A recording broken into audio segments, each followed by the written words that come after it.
हमर सबसे बड़का दुश्मन तोहर बाप छियौगे। सजी रिकॉर्डिंग स्टूडियो खुटोना बाजार। हमर सबसे बड़का दुश्मन तोहर बाप छियौगे।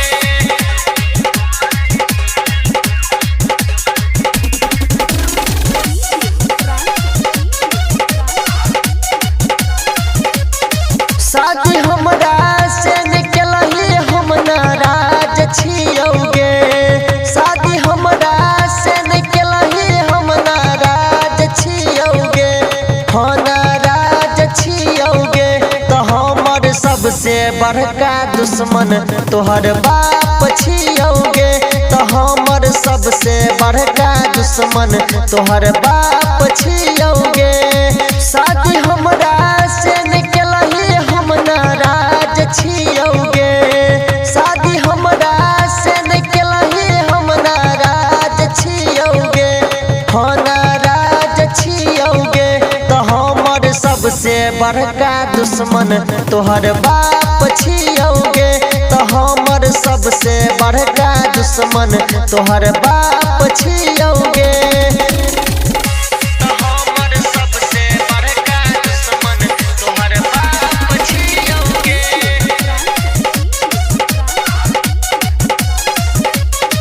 हाँ केला नहीं शादी करौला हमरा इंतजार गे।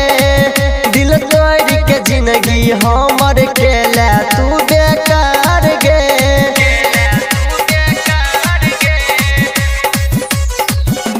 सुन ले केला नहीं शादी करौला हमरा इंतजार गे। दिल तोड़ के जिंदगी हमर केला तू बेकार गे। हमरा छोड़ के ससुरा गेलही हम नाराज छियौगे।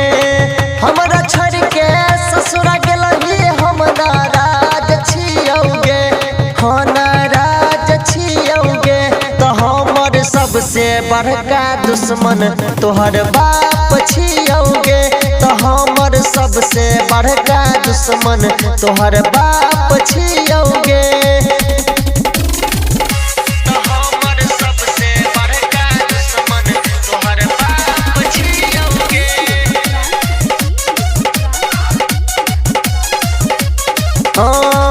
हम नहीं जानल योग छौरी करबे एहन काम गे। तोरे चक्कर में बुड़ल छै छौरिया हमर नाम गे।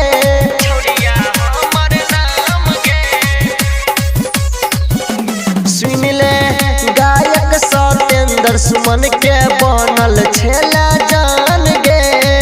धोखा देला प्यार में बदल ले अपन ईमान गे। मम्मी पापा भैया से खूबे मार खेलियोगे। मम्मी पापा भैया से खूबे मार खेलियोगे। हाँ हाँ मार खेलियोगे। तो हमर सबसे बड़का दुश्मन तोहर बाप छियौगे। तो हमर सबसे बड़का दुश्मन तोहर बाप छियौगे। शादी हमरा से निकलही हम नाराज छियौगे।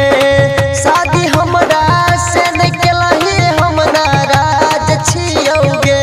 हाँ नाराज छियौगे। तो हमर सबसे बड़का दुश्मन तोहर बाप छियौगे।